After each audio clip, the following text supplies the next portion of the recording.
Dr. Garge would also be felicitating Professor Arun Menon.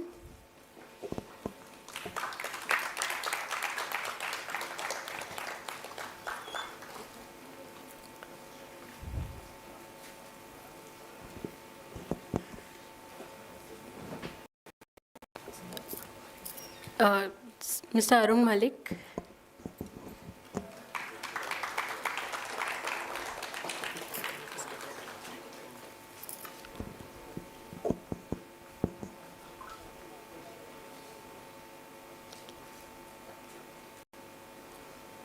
Architect Smita Kasar Patil and Yogesh Kasar Patil.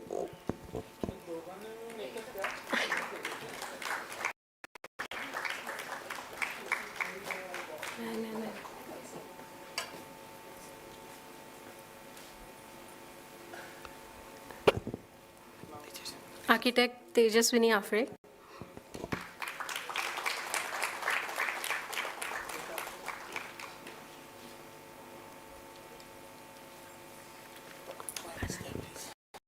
Thank you so much, sir. The panel is open for discussion.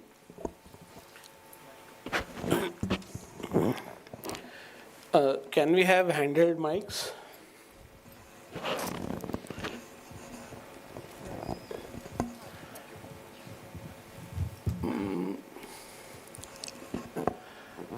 And of course, it was a kind of bombardment, probably my senior colleagues from Archaeological Survey of India. और अंदर से Janvi sir पक्का सोच रहे हैं ये लड़का क्या दिखा रहा है, मैं अपनी आंखें बंद कर लूँ. But anyway, I mean, if we be realistic and if we try to visualize what a conservator is actually facing in the field, so these are the real day-to-day problems.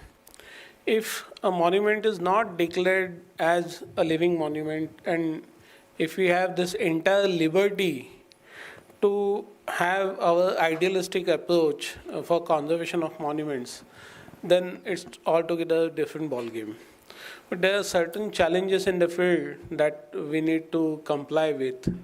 And definitely this is a young department which has started practiced in lime and traditional methods of working for past 10 years. So definitely we are not trying to push everything forward that whatever we are doing at the moment is the correct path of doing things.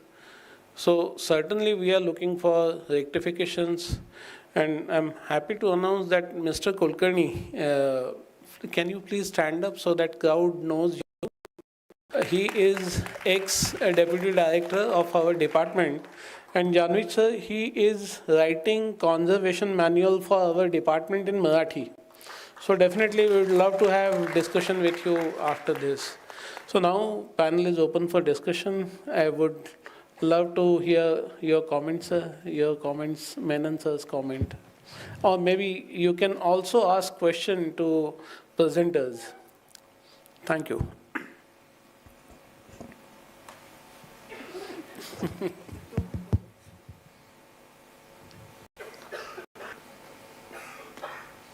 You know, I think you've raised a valid that the monuments which are under the protection of the Archaeological Survey of India, or for that matter, state departments of archaeology, perhaps there is a different approach that we follow, and we have a luxury to follow the approach, luxury to say no. We also face problems and challenges. Not that, you know, everything is very sort of rosy for us. We also face difficult situations, whether these situations are structural in nature, whether these are pertaining to the community's aspirations towards that monument, particularly if it is living, and particularly if that living monument happens to be a religious structure. So there's always a situation of conflict, of tension, of contrasting aspirations. So therefore, yes, that's something that we do have to deal with. And we also deal with a lot of pressures. Having said that, we still have a luxury to say no.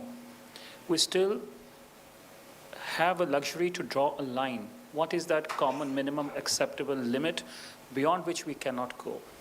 Therefore, if you were to visit any monument, you would find that there is a difference. There is a difference between the way our conservation approach is vis-a-vis three presentations that we saw in the morning and just now. Of course, Tejaswini was very, very sort of good at, I would say, making me a bit emotional. That's a different matter. But having said that, there is a different approach here that we see. Now, I do understand that when the presentations that happened in the morning and just now, there is a certain degree of flexibility. However, it is expected, because I'm old school, I don't know, but it is expected that to the extent possible, we respect the fabric. Because it is the fabric which is of a certain period, of a certain duration, belongs to 12th century, 13th century, 16th century, or whatever time period that these temples belonged to. If we start changing that fabric, very soon it will be something new. So therefore, I think to that extent, I would say that wherever possible, however possible, please in and preserve the old and original fabric, unless and until you think it is an absolute last recourse of removing it only and only because of structural reasons. Otherwise, I think we should preserve it. It's more difficult than replacing it. So that's the only, I think, message that perhaps I would like to give. But otherwise, as I said, that I do understand if these are living structures, we do have to make certain adjustments in incorporating and adjusting the contemporary requirements, because you're not living today in the 16th century or 14th century. So that bit of leeway, I think this is my initial thought. But as I said, that since I had also given sort of my opening remarks in the morning, I look forward to anybody has any comments or anything to ask her, please feel free to do so. So these are my opening remarks. Professor Arun. Thank you.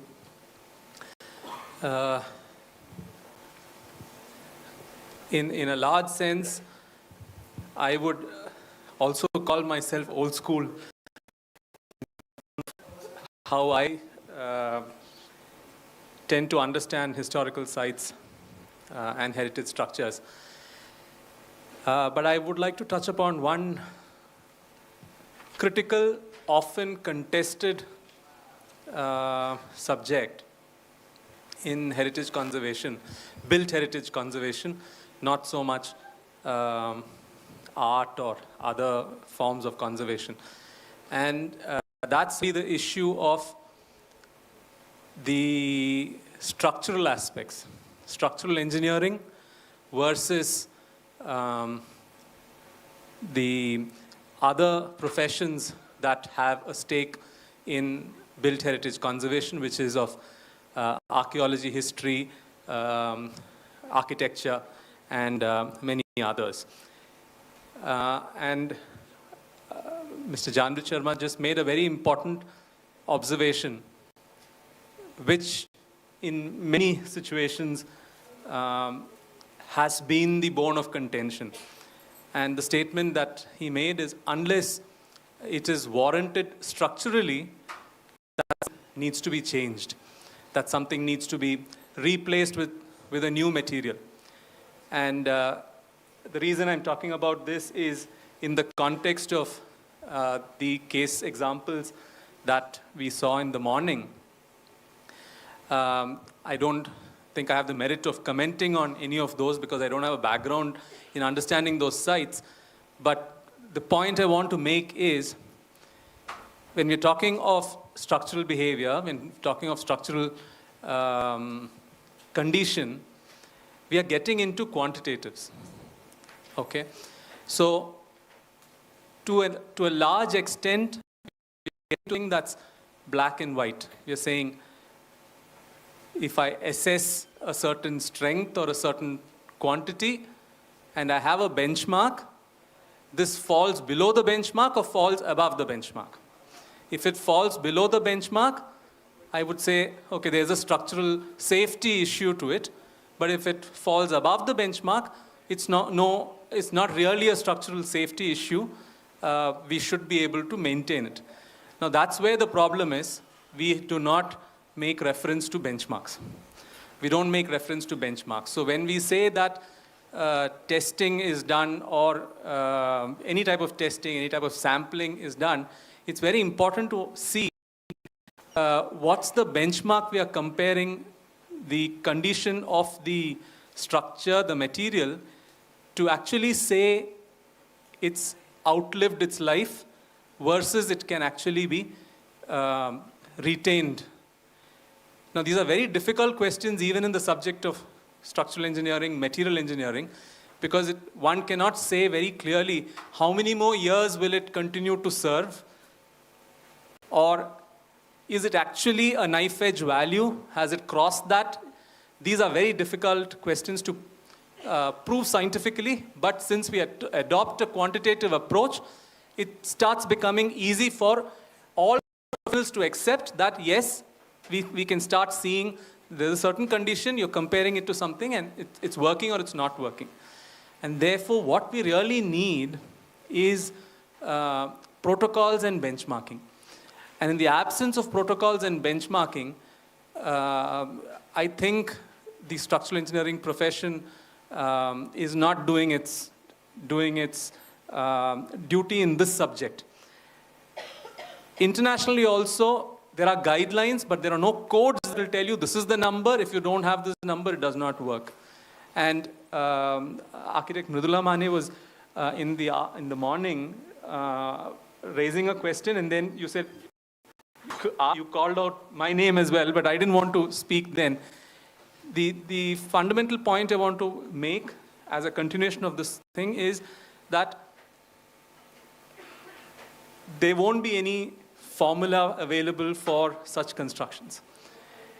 It is the responsibility of engineers to depend on their understanding of first principles. You need to take a unbiased, a completely fresh view from the principles of physics and argue as to why is it standing there, and if it's standing there and there are signs of distress, how close is it to its end, or is it not at all close to its end of life? So the reason why I wanted to focus on this aspect in this discussion today is, in most cases, this is the decider that signs off the death warrant to a given structure or allows it to stand there. I think unless we resolve this or we have a shared way of tackling this, everything else is consequential of what decisions we take at this juncture. And therefore, in many of the case examples that I had seen, this may be a personal opinion, but I don't know if the condition was that severe, because the quantitatives are not known to me. Benchmarking is not known to me. So that is the aspect that I thought was most critical for me as a point of discussion. Thank you.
No, but broadly speaking, yes.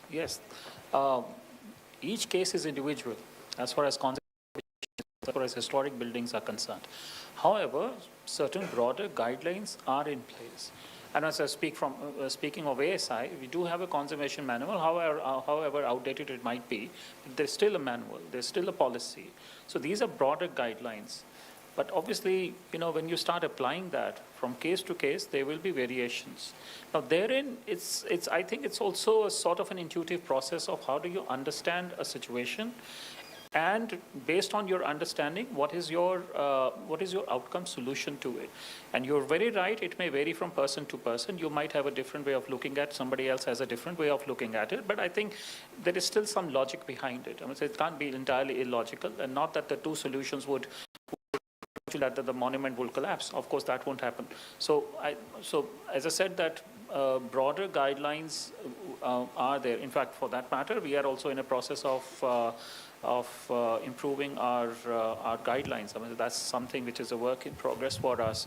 So yes, but each case is different, each case is unique, and you need to study whatever the issues are.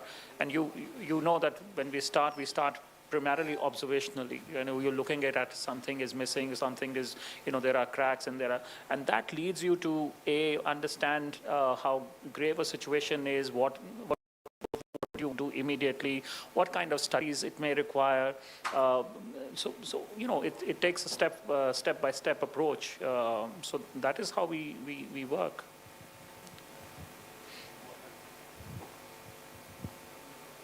Just a qualifier for the point that you raised, important point. Guideline documents are essential. Unlike new constructions, we cannot have codes for historical constructions, because, see, the whole purpose of having codes is standardization.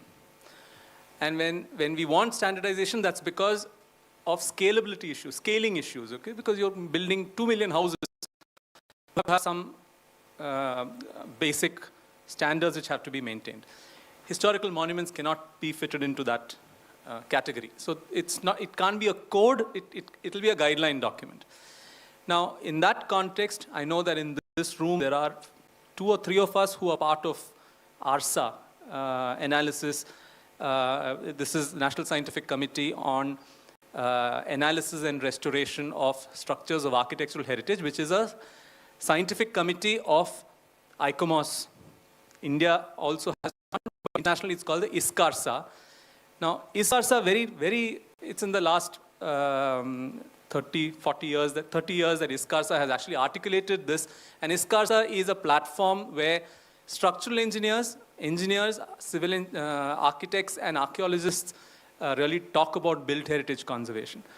And there are 2 important points that I pull out from the discussions we have in ISCARSA. One is that you cannot have codes like you have for modern constructions in the context of historical monuments. But you will have guideline documents,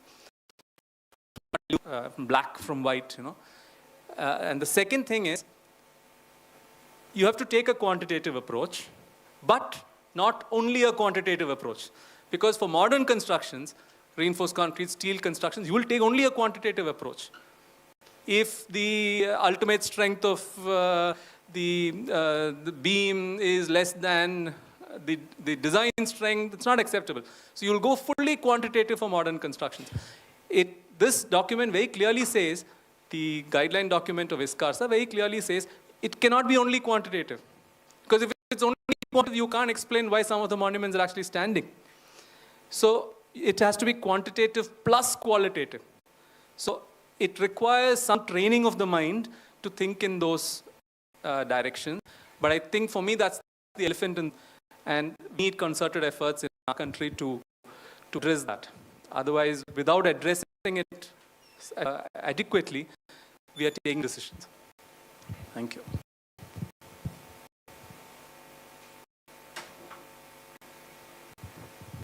While we are on the subject of standardization and bylaws, so my question is actually related to interpretation of bylaws, and if the panelists would like to share any of the experiences where you face challenges or problems because of the subjective interpretation of the bylaws, and if both the views can be shared. One from the consultant side of, consultant's point of view, and another from authoritative point of view, like ASI or State Department of Archaeology being, I mean, you are the guys who implement those bylaws, and we as conservation architects, we are usually try to follow them.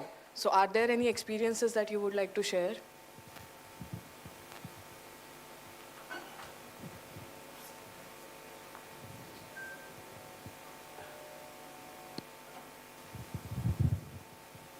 See, first of all, as far as state archaeology is concerned, such bylaws do not exist. So we are working with one age-old act and John Marshall's conservation policy.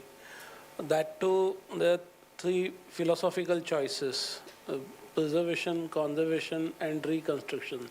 So mostly, I think we are long back for reconstruction, and we are trying to downsize our work or our direction towards conservation and preservation. It is a bit difficult task to carry out, but we are moving towards it. And yes, ASI is in a process of creating bylaws, but they are mostly administrative in nature. I don't think they actually comment upon conservation on site-to-site basis. So I think Arun would like to add something. So when you talk about bylaws, you mean guidelines.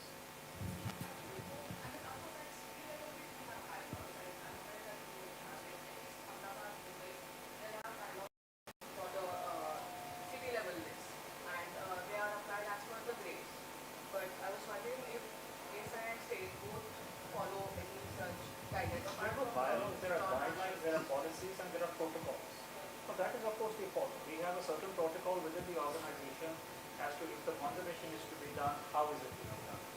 Now, the point is there are two ways of two aspects to look into it. One is, of course, you're looking at just the conservation of the monument per se. The second aspect you're looking at is perhaps if you're using the word bylaws, perhaps what you're meaning or trying to say is the buffer. If you're trying to address the buffer, of course, a certain jurisdiction or a perimeter around the buffer is which would be addressed by bylaws. That is mandated by the Act, right? Let's remember very clearly, as my colleague Dr. Garge also pointed out, that we have to work within the framework of our Act. We cannot go beyond that. Though of course that's a different matter. That this is also in a process of amendment. But when that happens, we'll take it at that point in time. So there are two things. One is what is happening on the monument per se vis-a-vis conservation. Therein, of course, as I said, guidelines, policies are in place, and there are certain conservation protocols are in place. As far as buffer management is concerned, it is also subject to the framework that is provided by the Act, and that the process of creating individual monument-centric bylaws. Now, this is also a work in progress, rather slow, but nevertheless a work in progress. But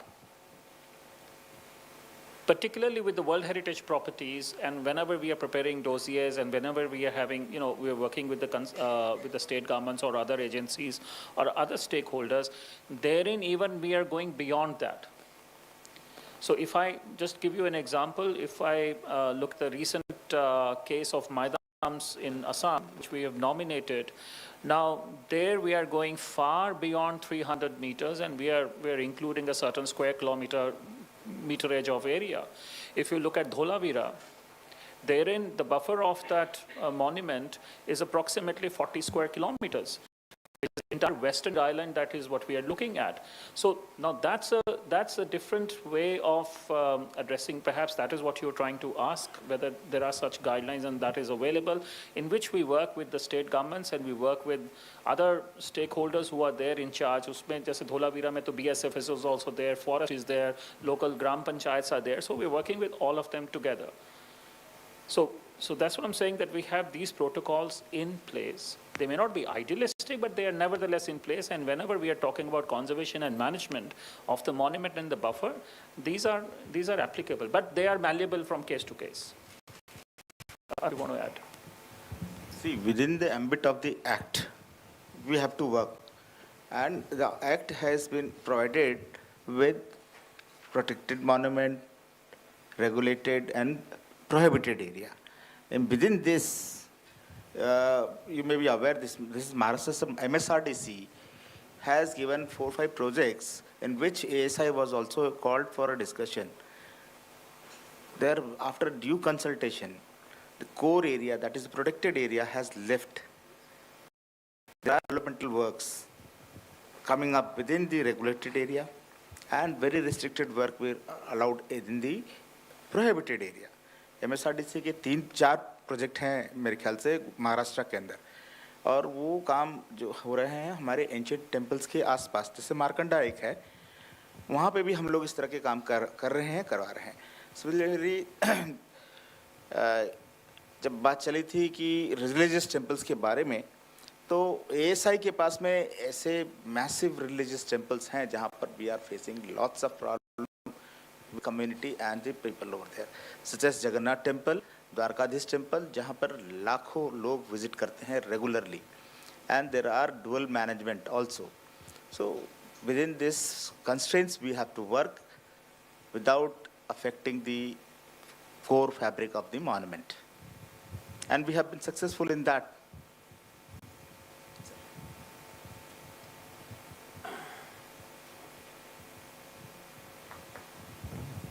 Yeah, hi, this is Munish.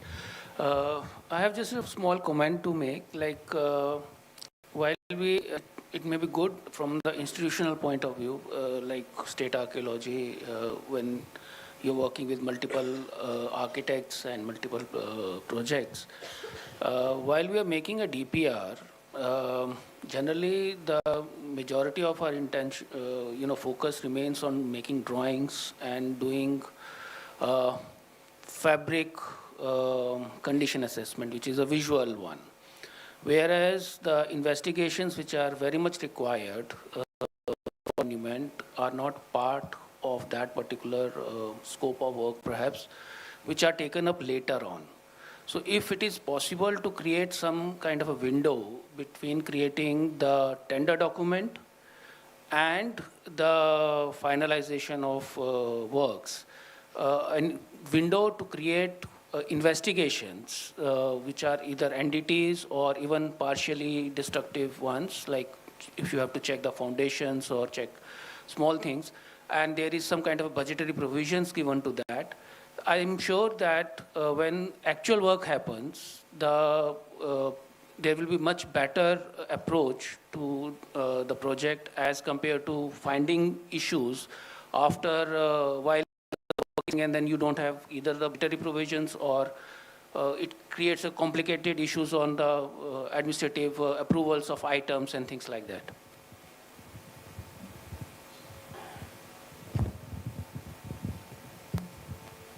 Thank you for asking this question. Few years back, the style of preparation of conservation estimate was through the engineer within the department. He would sort the items and go for the conservation plan. But now we are doing this through conservation architects, and we also realize that when actually project takes place, in absence of such scientists, at certain places, monuments have actually collapsed. I'm saying this, we are going on YouTube live, still I'm giving a very responsible statement. Because in absence of such scientific studies, with visual observation, people found no fault in structural elements and they decided to plaster shikhar of the temple.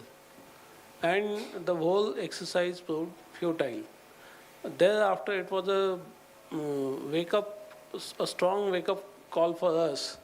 And then, first of all, we checked why we are not doing this when we are conceptualizing the project itself. Now, there is a recent empanelment of architects, and initially we used to give them certain remuneration, and there was certain designated percentage. I'm sorry to note that none of the conservation architects who are empaneled have actually looked into it. Now there is a provision of 0.5% for structural audit.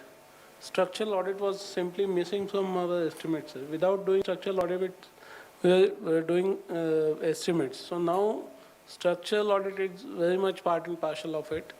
And again, there is a 0.5% reserved for the scientific test that you need to carry out. And if that does not fit into your 0.5% criteria, there is also a provision of putting that into estimate before you approach the work. And when we send these estimates to Mantralaya and we get administrative approval while executing the project, then tender is flashed and there is certain amount allocated. So if at all we encounter such situation, there is also provision of revising the entire plan, and Mantralaya is kind enough to give us additional approvals. So that is still possible in given framework. Please go through the recent GR that we have published. I think that has partially taken care of your concerns. Thank you.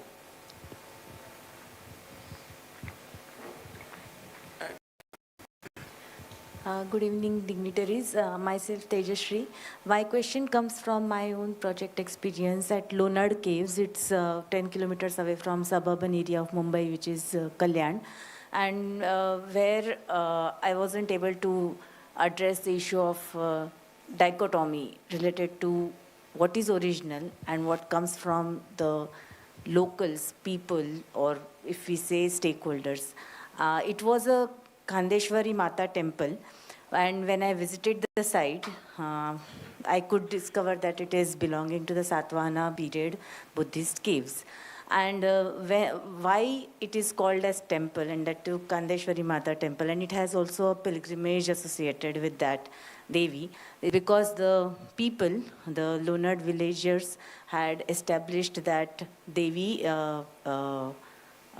deity inside the cave, and also had converted that one particular space into a small enclosure, which they now call it as a Garbhagriha. So now here, when we understand that the site is completely layered, how do we address how do we retain what we don't understand here is the original? And if we are understanding what is original through people, and we want to really respect the emotions of people, then how do we incorporate that in our conservation measures?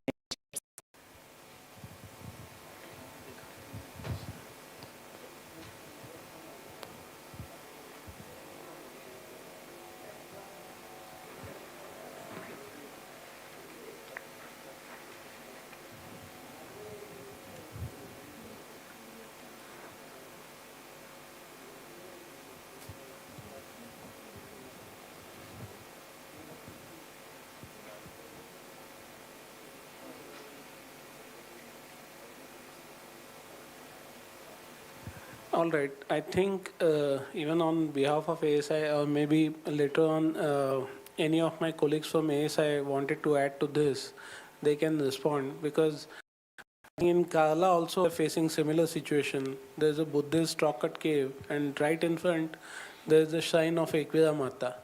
And even going beyond that, I think they are facing more terrible problem at one of the Ashtavinayaks. Lenyadri. So that's, all of us, we know it's a classic Buddhist cave, Chaityagraha, and therein Ganesha idol is installed. And now it is more practice, more worship. So as you said, both, it's layered site. And first of all, we need to take into account what was the practice when monument got protected. There are certain records which are put in place while notifying the monument. And if at all, if it was in worship, then we have no option but to continue with that practice of worship. That is how law is.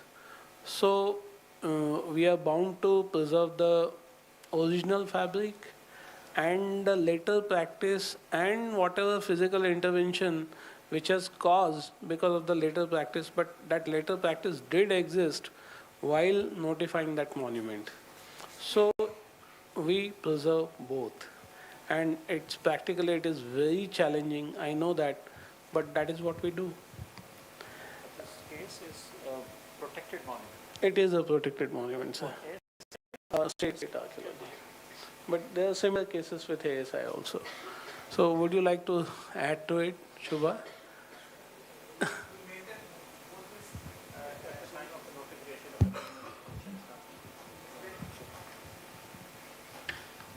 Like for Karla caves, we also preserve the Buddhist heritage as well as the Ekbira temple is also existing. And now MSRTC also came with some proposal to renovate the Ekbira Mata temple also. And Lenadri cave, we have the Buddhist cave which converted in a Ashtavinayak. So we maintain both these ideology, and we by we respect both the tradition also. But when we protected the site, as actually the Ashtavinayak and the Ekbira Mata temple is already exist. So we have, as per our AMSR Act, we maintain both this temple as well as the caves. Thank you. What if it is not unprotected? What is not protected, basically? So the problem remains the same. And, taking any drastic step many times is not helpful.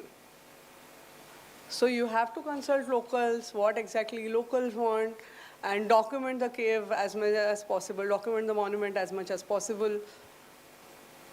And the problem remains the same.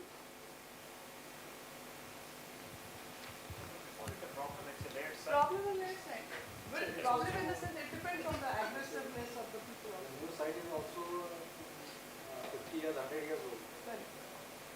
The new information is also more than that. More than that. The villagers themselves, through our interactions, had accepted that the saffron-colored Hindu deities that appear over these columns and everywhere is actually a layer created by the villagers themselves with certain amount of concrete also to certain extent.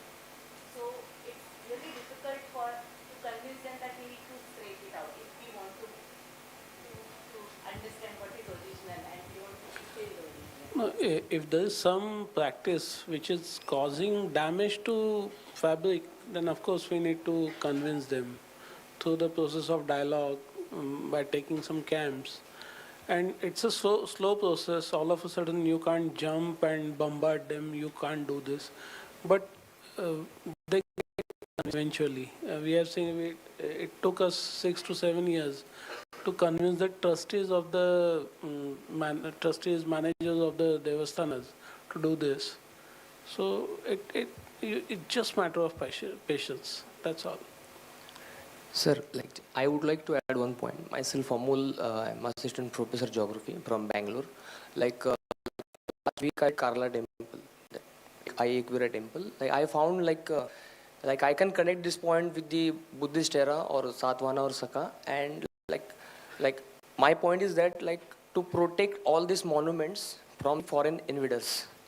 If you see ancient history of Buddhist caves, and if you see medieval history of India, so definitely the outside invaders, those where they were try to do, vanish all these creatures. I think that old people, they might have tried to protect all those things. So according to me, rather than converting or discussing on the Buddhist or Hindu goddess, I think they might have done a good job to protect all those caves and old monuments. If you ask me if I'm not wrong, because I'm a really good follower of God, but as a teacher or as a researcher, the old or medieval people, they try to protect all those things by any way, by creating gods or by applying that saffron color rod. But thank God, as an architect or as a modern researcher, we should be happy that at least we could save all those things. Thank you, sir. Thank you for adding. And that's the last question or comment. Oh, two of you. Okay. Then 2 comments and then we end this session. Right. So, please go on. Yes, sir. Dr. Anjali here. Sir, this is related to our earlier discussion. As per the conservation, earlier ASI has decided the fee of the conservation architects like it is 7%, right? Or how it is like? If I'm wrong, please correct me. Pardon? State archaeology, okay. So it is to be asked to the conservation architects to quote. So why it is so, sir? No, I mean, there is some misunderstanding.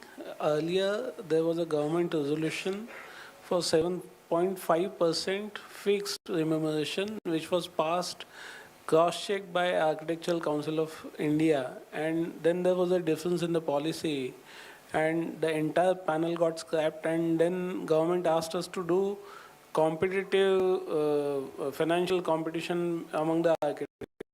It's like 1.2% and 2.2%, and thankfully soon government realized that this policy is not the right approach. So now it is reverted. So let me go back to the same answer. Now there is a new government resolution in place with same 7% of remuneration to the architects, no financial competition, Exactly. but there will be competition on the technical points. Definitely. The empaneled conservation architects, there'll be a call, there'll be presentations, how you approach and understand site, and on the basis of technical presentation, you will be awarded that project with fixed remuneration. So thankfully, government has rectified that. Yeah, right. It is very essential, sir, because when you are dropping down your fees, and how it is possible for a conservation architect to deal with such complex and really hard projects we are dealing with. It's a very process to Tedious make it also. understand to the government and to the political authorities. And then there was a shift in political order. So thankfully, we could revert back to this situation. These really projects are so thankful. prolonged, sir. They take years to complete. I understand. I fully agree with you. So if it is already happened, it's really appreciable, sir. It has. It has. On behalf of consultants, I would like to add old GR was through the Council of Architecture, which was really relevant for the normal building, not for the conservation. So the actual fees were 3 to 4%. But now the new GR addresses exactly the conservation issue, and the fees are as per for the conservation. On behalf of all the present consultant over here, I would like to thank Directorate of Archaeology and Museum and also the government of Maharashtra, and especially Dr. Tejas Gage sir for the new GR, which will be the beneficial for both the consultants and also. So my question is slightly away from the conservation architectural details. We were talking about, there was something you mentioned that particularly with reference to Bhima Shankar, where mentioned in reconstruction that you quoted as one of the reasons why it is difficult to call it as a state protected monument. So what kind of impact does this kind of reconstruction have on the heritage status of a particular monument? Because you will have several such examples, particularly even the empanelment acts would come with different approaches, and in the absence of any kind of guidelines or policies, there will be certain amount of reconstruction, certain amount of restoring. And restoring is because, I mean, we just heard that it's a very tedious exercise and very detailed and technical. So you are going to have many instances where a certain site needs to become heritage or have heritage status because there's a demand politically or from the community and so on. But at the same time, you know, there's a lot that has been done to the site. So how are we going to strike a balance in terms of how does it affect the heritage status of the site? Does it become not heritage? Because so far as we understand, even colloquially, so if it's protected by the government, it is heritage. And then it's an unofficial heritage, but it doesn't have any kind of, legal protection, any kind of codes or guidelines and so on. A very good question. Thank you for asking that question. When we clearly understood demands or the situation, what situation is demanding, As mentioned by the consultant, there was only one obscure picture of what original mandapa looked like. Uh, if you go to proper principles of conservation, you have to have multiple sources of anything if you want to reconstruct. In this case, that was not so. The data was pretty obscure, and there was a constant pressure on us. There was already RCC Mandapa, and not too many people knew it exactly looked like basalt. Too many people knew that it was constructed out of RCC. Even some of the moldings were matching and so on. But it was made in RCC, it was leaking. The original Shikhar did not leak so much, but the Mandapa did. The RCC Mandapa did.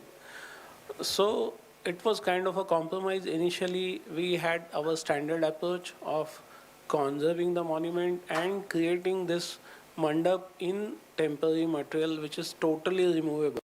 But this was not entertained by anybody.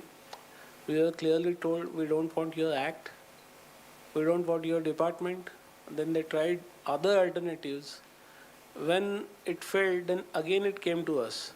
No, you need to do this. And our dilemma was, we cannot go what they were asking us to do. So I would say any project, or even I would not call it exactly a conservation project, but it is partially conservation also, because we treated the Garbhagriha and the Shikhara exactly the same way any archaeological or any conservator should be treating it. So the conservation of Garbhagriha is done exactly as the principles of archaeology. But coming back to second part, which is construction of mandapa, was purely done on the basis of demand. And if you see in case of some other temples, when new fabric is introduced in totally a different form, new style of construction like RCC, the entire character of space has been lost. Now, what we are doing is also a compromise. We are trying to retain its old-looking status, but it is not exactly heritage status. So we have categorically denied bringing monument into the fold of protected site. And well, that may trigger another direction, that this could be the most common approach in the future. But I think as we move forward with more and more cases of successful conservation, in case of Jejuri, we could do that. So department is also building its own confidence, and still there's a long way to go. This is only beginning. This is only beginning. So the protection comes under the Act, but Act also covers historical significance, which is nothing to do with the structure of the. True, So but can it there are not be multiple parameters, and sometimes everything is taken into account, and sometimes change of fabric is considered as one of the dominant phenomena. When we approach to a new site, when we'll see that there's a lot of RCC, a lot of tile works, and if we see there's almost 70% of the original fabric is lost, then we don't consider that site for protection. That is the storm. It is not written anywhere. So we have to apply our logic. So it is very circumstantial, but that is what we do in the field. And I'm very sorry to cut you down, Anuja. It's we are one session behind, and this time we got tea outside. So if you want to do, so that we save some time of going up and coming down. So thank you, everybody. Thank you to all presenters. Thank you to all participants for coming up with curious and interesting questions. And of course,